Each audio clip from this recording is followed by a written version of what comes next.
Bem-vindos mais uma vez ao canal William Lira Oficial, trazendo mais uma mensagem de fé e esperança ao seu coração.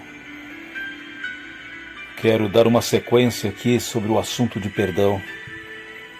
Talvez seja um assunto dos mais difíceis para algumas pessoas. Hoje eu quero tratar com você de 5 passos para o perdão. Perdoar, queridos, para ser perdoado. Essa é a nossa proposta hoje para você. Por isso, as palavras de Jesus em Mateus capítulo 6 e o verso 12 nos ajudam a entender isso. Dentro da oração do Pai Nosso. E perdoa-nos as nossas dívidas, assim como nós temos perdoados aos nossos devedores. Percebe que aqui é algo condicional? Esse pedido para que Deus venha nos perdoar, nós também precisamos perdoar os outros. Perdoa as nossas dívidas assim como nós perdoamos aos nossos devedores. Você tem perdoado aqueles que têm te ofendido? Se não, precisa. Porque se nós queremos o perdão de Deus, nós precisamos perdoar também aqueles que nos têm nos ferido, têm nos machucado. Eu sei, você pode já estar pensando, mas eu não consigo, isso é difícil. Eu já expliquei isso para você e vou explicar novamente. Vou falar em outras palavras. O errar é humano, mas o perdoar é divino. Esse é um dom de Deus que Ele concede à humanidade. Precisa pedir. Na linguagem viva, em Colossenses 3:13, o apóstolo Paulo nos deixa uma mensagem muito séria. Sejam amáveis, prontos para perdoar, jamais guardem rancor, e lembre-se que o Senhor os perdoou, portanto vocês devem perdoar os outros. Fantástico essa mensagem. Tem a ver com o que a gente leu aqui no capítulo 6 de Mateus, e o verso 12. Você quer perdão? Então conceda aos outros. Seja amável, pronto a perdoar, não guarde rancor. Isso vai trazer doença para você mesmo. Você precisa ter como exemplo a Jesus. Ele nos perdoou lá na cruz do Calvário, quando Ele disse: Pai, perdoa-os, porque eles não sabem o que fazem. Então, meu amigo, você precisa hoje tomar a decisão de perdoar aqueles que têm ofendido a você, porque o Senhor já te perdoou lá na cruz do Calvário. Como eu te prometi, nós temos 5 passos para o perdão. É claro que toda regra há exceção, mas eu quero aqui te instruir através dessas 5 regrinhas. São passo a passo que nós vamos aqui compreender, para que, quem sabe, ajudar você, a mim também, e aqueles que têm dificuldade de perdoar. O primeiro passo é reconhecer o problema. Então isso vem uma segunda pergunta na mente. Quando o perdão é necessário? Já que temos que reconhecer o problema. Sabe, queridos, é quando sentimos que causamos uma ferida, que quebra o relacionamento. A partir daí, nós temos que pensar seriamente no perdão.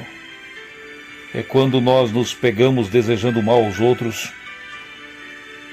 E todo o processo do perdão precisa ser iniciado aqui, a partir do pensamento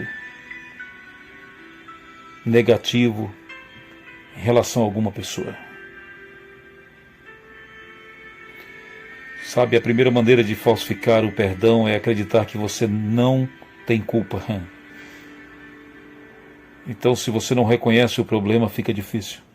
Se você acha que você é o certinho, que você não teve erro nenhum, começa a ficar difícil. Preciso reconhecer que nem que seja 1 milímetro aí de culpa a gente tem. Mas, por outro lado, há também o risco de errar, de ficar tão paranoico a ponto de pedir perdão desnecessariamente. Tem pessoas que encabulam tanto: eu machuquei fulano, eu errei mesmo, eu sou isso, eu sou mal, eu sou... Não.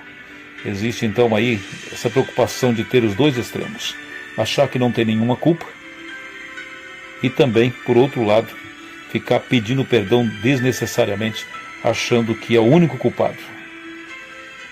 Precisa haver aí então um reconhecimento dessa falta e sentir a hora necessária de iniciar esse pedido de perdão. O segundo passo é aceitar a responsabilidade pelo seu comportamento. Aqui entra a nossa responsabilidade pela forma em que eu me comportei. Então é preciso reconhecer que você está em falta, primeira coisa. Eu errei, eu faltei com alguém. Você não pode pedir perdão se não reconhece seu próprio erro. Isso nunca vai acontecer. Eu preciso entender que, de alguma maneira, eu também falhei. Alguns transferem a culpa dos seus próprios erros para os outros. Não aceita de forma nenhuma que está errado e ainda joga esse erro para os outros. Aqui, a falha em não aceitar e nem assumir a responsabilidade pelos próprios erros incentiva a irresponsabilidade. O convite hoje é para ser responsável pelo aquilo que nós cometemos, pelo aquilo que falhamos e não ser irresponsáveis. Os causadores acusam todos, até os inocentes. Sabia disso? As pessoas que gostam de causar problema, muitas vezes ali o culpado, ele quer jogar isso até para quem é inocente, tirando a culpa de si mesmo. Quando a acusação é lançada, surge a dúvida na mente dos outros, porque aquela história de a minha palavra contra a sua, sabe? E aí a pessoa começa a pôr em xeque a vida do outro, em dúvidas, e as pessoas começam agora, quem está certo, quem não está, né?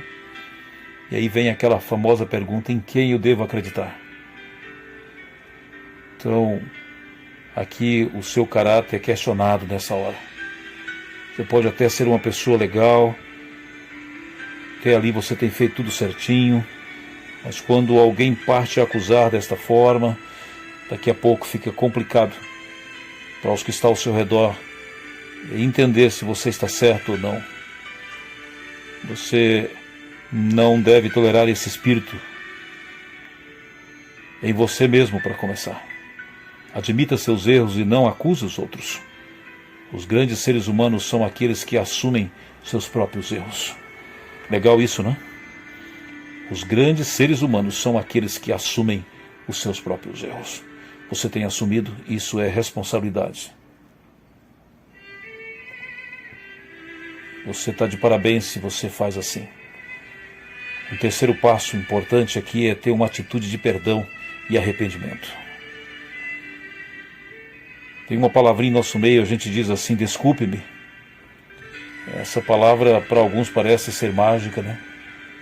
Mas será que realmente ela quer dizer arrependimento? Será que quem está dizendo me desculpa está verdadeiramente arrependido? E dizer para você que nem sempre dizer desculpa é o suficiente. Só será suficiente quando eu tiver uma atitude sincera de arrependimento no meu coração. Só perdoamos quando queremos. Isso tem que nascer lá no nosso coração. Você não deve pressionar as pessoas a se desculparem. O indivíduo pressionado pode até seguir esse espaço do perdão, mas só superficialmente. Isso não é um arrependimento genuíno. Não é um pedido de perdão genuíno. O perdão ele tem que brotar do âmago da pessoa. Não da ponta da língua, como alguns falam, está perdoado, eu te perdoo. Não. Até porque é uma escolha livre e consciente da pessoa. Não pode ser forçada, ela precisa ser desejada. Você quer perdoar, isso tem que ser um desejo do seu coração. Então, para isso, dê um tempo para acalmar os seus ânimos. Quando a raiva e a vingança predominam, é impossível, queridos, chegar ao arrependimento. Porque a raiva prevalece, a vingança prevalece. Deixe aberta a porta para o arrependimento e espere um pouco. Então você terá a atitude de perdoar de verdade quem te machucou. Um quarto passo importante é lutar pela reconciliação. Talvez aqui entre um passo muito sério, talvez difícil, mas caminhar para a reconciliação é importante. Não posso ficar de lá só pensando sem agir. A reconciliação não acontece quando alguém diz: eu perdoo, mas não faça isso novamente. Às vezes a gente escuta essa frase. Também você está perdoado, mas não confio mais em você. Eu te perdoo, mas fique bem distante. Não quero nem ver essa pessoa mais. Esse tipo de frase. Isso não é reconciliação. Isso não entra aqui num quarto passo do perdão. Está pronto para a reconciliação somente se a outra pessoa tomar a iniciativa. Isso prejudica o processo do perdão. Eu só vou perdoar se ele vir primeiro, se ele vir falar comigo, se ele me pedir perdão. Sabe qual o conselho hoje, aqui nesse quarto passo? É o conselho de Jesus. Aprendei de mim a ser manso e humilde de coração. Seja humilde e tome a iniciativa da reconciliação. Mas eu vou passar vergonha. É isso mesmo, amigo, tem um preço. Jesus, sem dever nada, lá na cruz disse: Pai, perdoa-os, porque eles não sabem o que fazem. E nós, como cristãos, temos que ter essa iniciativa. Estando certo ou errado, não espere muito. Dê o seu passo. E aqui o último passo, o quinto, é esquecer ou escolher não se lembrar mais. Mas isso é difícil. Eu não vou ter amnésia, como eu vou esquecer do erro, do tapa que me deram? Sabe, você precisa lembrar que erros do passado atrapalham a nossa expectativa em relação às outras pessoas. Você ficar remoendo isso, mastigando isso, buscando isso, você vai adoecer, você vai sofrer mais. Isso pode lhe causar até uma depressão. Mas então você pergunta: mas é possível esquecer uma mágoa? Sabe, a resposta correta aqui seria não. Mas eu tenho algo importante para te dizer. O Criador do nosso computador, que é Jesus Cristo, tem a forma de apagar nossos arquivos, sabia? Se for preciso, Ele vai apagar. E a sua promessa no livro de Miqueias é que Ele enterra nossos erros, Ele não lembra mais dele, e se for preciso, Ele joga nas profundezas do mar. Eu preciso ter esta mesma atitude em relação ao meu irmão que erra comigo, reconhecendo que eu também erro, que eu também sou pecador e que preciso do perdão de Deus. E por isso, como disse Paulo, vocês devem perdoar uns aos outros, assim como Cristo nos perdoou. Enfim, amados, o perdão precisa ser buscado e oferecido ao mesmo tempo. Eu te dou 2 exemplos na Bíblia. O primeiro é de José. Você conhece a história, seus irmãos o venderam. 20 anos se passaram. Ele agora, como o segundo homem mais poderoso do mundo, poderia agir de outra maneira, mas ele escolheu esquecer e perdoar as ofensas recebidas dos seus irmãos, acolhendo todos eles, fazendo o melhor por eles. É isso que a gente precisa aprender nesta história, tirar de lição para nós. Uma outra é na vida de Paulo. Paulo escolheu aceitar o perdão de Deus e depois de perdoado diz: esquecendo-me das coisas que para trás ficam, eu avanço para as que estão diante de mim e prossigo para o alvo. Filipenses 3, 13 e 14. Eu quero convidar você hoje a experimentar essa dádiva tão preciosa, o perdão. 5 passos importantes e faça como Paulo, esquecendo das coisas que para trás ficam. Vamos prosseguindo para o alvo, ao encontro de Jesus, ao encontro da sua volta, onde todas as coisas serão realmente esquecidas, onde seremos purificados de toda mancha do pecado. E pela graça de Jesus, pelo seu perdão na cruz do Calvário, nós teremos o direito à vida eterna. Por isso, olhe para o seu irmão com amor. Perdoe aqueles que te ferem. Dê a outra face, como diz a palavra do Senhor. Eu sei, são coisas difíceis que Jesus pede. Mas Ele diz assim: como eu fiz, façais vós também. Que a graça de Jesus, o amor do Pai e a comunhão do seu Santo Espírito esteja com todos vós, hoje e sempre. Amém.